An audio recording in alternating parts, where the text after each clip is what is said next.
جب بیت اللہ میں داخل ہوئے تو سارے مکہ کے مشرک، بڑے بڑے کاہن بھی تھے ان میں، بڑے بڑے ساحر بھی تھے، بڑے بڑے بدماش بھی تھے، بڑے بڑے دشمنان الہی اور مصطفیٰ بھی تھے، لیکن وہ چاروں طرف جو ہے کھڑے تھے اور آنکھیں ان کی جھکی ہوئی تھیں۔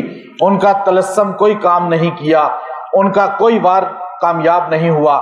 ہمارے نبی اونٹنی پہ سوار تھے اور وہ اونٹنی چلی اور وہ وحی الہی پر چلتی تھی۔ کائنات میں ایک اونٹنی ہے جو اللہ کی وحی پہ چلتی ہے، باقی کوئی اونٹنی نہیں چلتی۔ محمد بن وہاب نجدی نے اونٹنی پر بیٹھ کر طواف کیا کہ میں سنت اپناؤں گا۔ ہمارے نبی اونٹنی پہ بیٹھ کے طواف کیا تھا پہلا، جب فتح مکہ کے بعد، تو اس نے بھی اونٹنی کو اختیار لیا اور اس پہ بیٹھ کے جب طواف کیا تو مولانا انور شاہ کشمیری محدث دیوبند فرماتے ہیں کہ آپ نے جو گرفت کی ہے استوا علی العرش پر اور کچھ خاص چیزوں پر، مجھے جو ان کی گرفت بہترین لگی ہے علمی، وہ کسی اور بندے کی نہیں لگی۔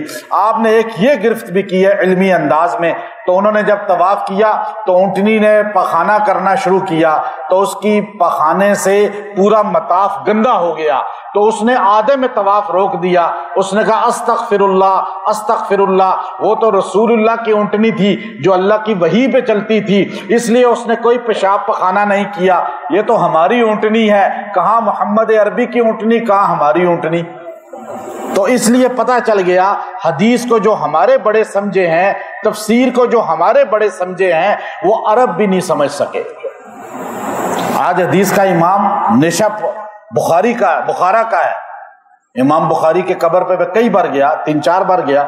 ہم نے جا کر کہا کہ یہاں سونے والا اجمی انسان عربوں کا امام بن گیا۔ کعبے میں نہیں ہوتا کوئی خطبہ مکہ، رواہ البخاری۔ آپ بخاری کا نام کیوں لیتے ہیں؟ وہ تو اجمی تھے، وہ عربی نسل تھے ہی نہیں۔ لیکن پتہ چلا کہ جو حدیث کو انہوں نے سمجھا، قرآن کو انہوں نے سمجھا، وہ دوسرے نہیں سمجھ سکے۔ تو اب آپ علیہ السلام طواف کر رہے، یوں بت، 2 روایتیں، یوں بت تھے سارے مطاف میں، چاروں طرف بت بڑے بڑے، 360۔ امام قرطبی فرماتے ہیں اس لیے 360 تھے کہ مکہ کے لوگوں نے ہر دن کا ایک بت بنایا ہوا تھا کہ آج جنوری کی 1 تاریخ ہے، اس بت کی عبادت کرنی ہے، فروری کی 1 تاریخ ہے، اس بت کی عبادت کرنی ہے، فروری کی 2 تاریخ ہے، اس بت کی عبادت کرنی ہے۔ ہر دن حاجت روا مشکل تھا، مشکل کشا مختلف تھا، ہر دن الگ الگ حاجت روا تھا۔ ہمارا حاجت روا پورے 365 دن، پوری زندگی، پوری کائنات کا حاجت روا صرف کون ہے؟ ایک اللہ، بس یہ قرآن بتا رہا ہے۔ تو اب وہ 360 کے پجاری تھے، اللہ کے رسول نے ان کو ایک اللہ کا پجاری بنا دیا۔ اب وہ وہاں بتوں کو یوں اشارہ کرتے تھے، یوں اس کے یہاں پہ مارتے تھے۔ بت زور سے مارتے بھی نہیں تھے، ڈنڈی سٹک، آپ یوں کرتے تھے، جاء الحق جاء الحق زہق الباطل، یوں مارتے تھے، زہق الباطل اس پہ مارتے تھے۔ جاء الحق تو حضور خود ہے نا، اور جو حضور کا ماننے والا ہے، یہ ہے حضور علیہ الصلوۃ والسلام کا انداز۔ جاء الحق زہق الباطل ان الباطل کان زہوقا، حق آ گیا، جاء الحق، حق آ گیا، زہق الباطل، باطل ملیا ملیٹ ہو گیا، تتر بتر ہو گیا، تیس نیس ہو گیا۔ ان الباطل، جھوٹ ہے ہی تیس نیس ہونے والا۔ کوئی مذہب جھوٹ پہ نہیں چل سکتا، کوئی عقیدہ جھوٹ پہ نہیں چل سکتا، کوئی نظریہ جھوٹ پہ نہیں چل سکتا۔ اس لیے جو شرک کرے گا، جو بدعات کرے گا، وہ ریت پہ کھڑا ہوتا ہے، اس کے نیچے ریت کی دیوار ہوتی ہے اور وہ ایک دم جو ہے اس کے نیچے سے پھسل جاتی ہے۔ اور ہم جس پر کھڑے ہیں، حق والے، قرآن والے، فقہ والے، حدیث والے، ہمارے بڑوں نے ہماری نسبت جن کے ساتھ ہے، ہم چٹان پہ کھڑے ہیں۔ اس لیے ہم جو اپنا پیغام پہنچاتے ہیں، اپنا نظریہ، اپنی تبلیغ، وہ اتنی مضبوط ہے، اسے پوری دنیا ختم نہیں کر سکتی۔ اس لیے کہ آپ دیکھیے کہ ابھی تبلیغی جماعت کو آپ دیکھ لیں، ان کے مقابلے پہ پوری دنیا میں کچھ لوگوں نے جماعتیں بنائی، لیکن زہق الباطل ہوئی یا نہیں ہوئی؟ کیونکہ سارے آہستہ آہستہ ختم ہو گئے، وہ ٹی وی تک رہ گئے۔ لیکن اللہ نے ان کو پوری دنیا کے اندر، آج کھٹمنڈو کے پہاڑوں میں الٹے سیدھے پہاڑ ہیں جن میں پیدل کوئی نہیں چل سکتا۔ ہم وہاں پہ گئے، مفتی اعظم ہمارے ساتھ تھے، ہم نے ماؤنٹ ایوریسٹ کی طرف سفر کرنا تھا، تو میں نے کہا جی یہاں تبلیغ کی جماعت چل رہی ہے، آپ ذرا دیکھ لیں ان کو۔ مل لیں. پٹھان لوگ تھے یہاں ہمارے پاکستان کے. جب ملاقات کی تو میں نے کہا ان پہاڑوں میں آپ پیدل گشت کر رہے ہیں, لمبی وقت ہے, پیدل آپ جا رہے ہیں ہر طرف.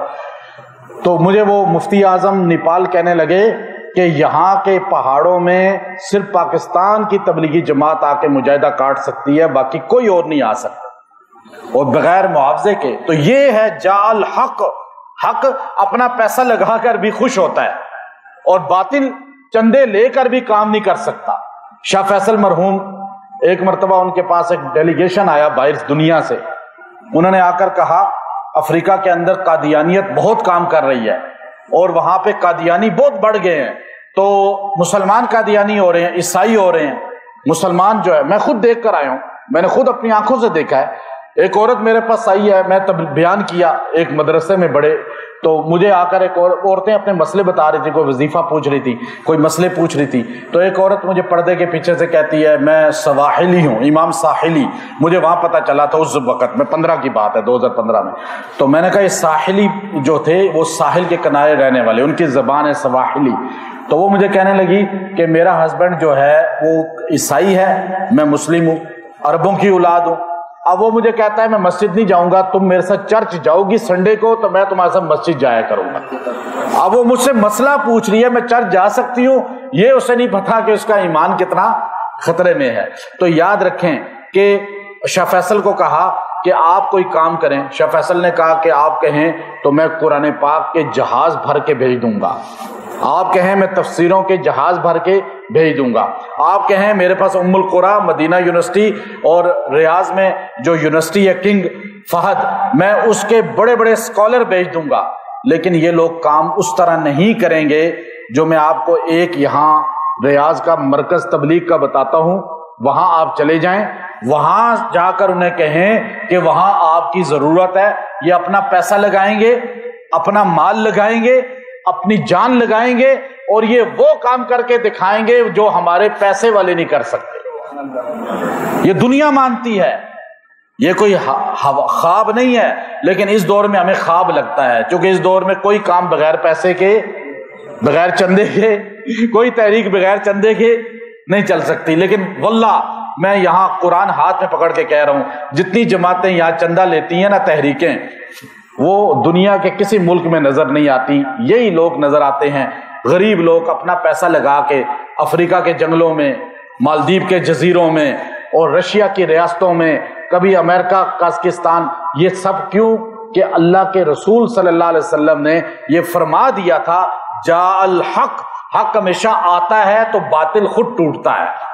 باطل کے لیے آپ تقریریں نہ کریں, آپ کا جو وہ غلط وہ غلط, آپ حق لے آئیں. آپ اندھیرے کے خلاف تقریریں کریں, کیا اندھیرا چلا جائے گا؟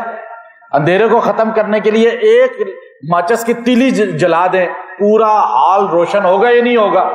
یہ سارا اندھیرا بگانے کے لیے حق کو لانے کی ضرورت ہے نا. تو حق کیا ہے؟ حق کیا ہے؟ حق آئے گا, باطل خود بھاگے گا. آپ کو جو میں تقریر کرتا ہوں باطل کے خلاف, میں چندہ دیں میں تقریر کروں گا, کوئی فائدہ نہیں. باطل کے خلاف تقریر کا کوئی فائدہ نہیں. حضرت رابعہ بصریہ کے سامنے ایک بندے نے دنیا کے خلاف بہت تقریر کی. آپ نے فرمایا بات سنو, مجھے یقین ہے تمہارے دل میں دنیا کی بہت محبت ہے. کہا کیوں؟ میں تو اس کے خلاف تقریر کر رہا ہوں. کہا تم بار بار دنیا دنیا جو کہہ رہے ہو, پتہ ہے تمہارے دل میں ہے تو بول رہے ہو نا. حق بیان کریں, باطل بھاگ جائے گا. یہ ہمارے اصل ہے. جاء الحق, مکے میں حق آیا, باطل زہق الباطل ان الباطل کان زہوقا. یہ ہے ہمارے آقا کی اصل طریقہ. اب دیکھیے, جادوگر آپ پہ وار کر رہے ہیں, جادو کر رہے ہیں, آپ کو جنات تنگ کر رہے ہیں, آپ کو انسان تنگ کر رہے ہیں, لوگ آپ کے رستے میں رکاوٹ ڈال رہے ہیں, لوگ آپ کو جو ہے وہ گمراہ کرنا چاہتے ہیں, لوگ آپ کو زیر کرنا چاہتے ہیں, آپ کسی بھی شکنجے میں ہیں, یا آپ کو سمجھ نہیں آ رہی کون ٹھیک ہے کون غلط ہے, حق کون ہے, تو آپ اس آیت کریمہ کو 21 دن تک 100 مرتبہ روز پڑھیں. جاء الحق, وقل بھی ساتھ پڑھ لیں. آیت نمبر 81 ہے, 81 سورہ بنی اسرائیل. وقل جاء الحق زہق الباطل ان الباطل کان زہوقا. وقل جاء الحق وزہق الباطل ان الباطل کان زہوقا، اور آپ کہیں دشمنوں میں جائیں، مخالفین میں جائیں، خاص طور پہ بیان کرنے والے، واز کرنے والے، وہ خاص طور پہ بیان سے پہلے 3 بار یہ پڑھ کے پھر بیان شروع کریں، اللہ تعالیٰ باطل کا تصرف اس پہ نہیں کرے گا۔ حضرت شیخ الہند رحمۃ اللہ علیہ، مولانا مرتضیٰ چاند پوری رحمۃ اللہ علیہ کو یہ عمل دیا تھا۔ وہ مناظر دیوبند تھے اور وہ عرب شاہ عبد العزیز سے ہی مناظرہ کر کے آئے تھے اور گنبد خضرا کو ٹوٹنے سے بچایا تھا، اور آپ مناظرے کرتے تھے، اکثر زبان بند ہو جاتی تھی۔ پورا لمبا واقعہ ہے شیخ الہند رحمۃ اللہ علیہ کی حیات میں۔ تو آپ ویل چیئر پہ تھے تو شیخ الہند نے یوں آنکھیں بند کر کے تصرف ڈالا، ایک جوگی جو ان پہ تصرف ڈال رہا تھا، مولانا مرتضیٰ آریہ سماج کے خلاف مناظرہ کر رہے تھے، ہندو کی زبان چل رہی تھی، آپ کے رک گئی، آپ نے اس کو پڑھنا شروع کیا، ایک دم وہ جوگی بھی بھاگ گیا اور آپ کی زبان بھی جاری ہوئی۔ تو باطل کا اثر آپ پہ نہیں ہوگا، آپ دنیا کا اثر آپ پہ نہیں ہوگا۔ کسی کی بڑائی، مالدار آدمی، بڑی گاڑی، بڑی کوٹھی، بڑا اس کا دبدبا، آپ جب اس کو دیکھیں تو آپ فوراً یہ پڑھنا شروع کر دیں، اس کا روب آپ کے اندر سے نکل جائے گا اور آپ کے دل میں صرف اللہ کا روب ہوگا، مخلوق کا نہیں ہوگا۔ وآخر دعوانا ان الحمد للہ رب العالمین۔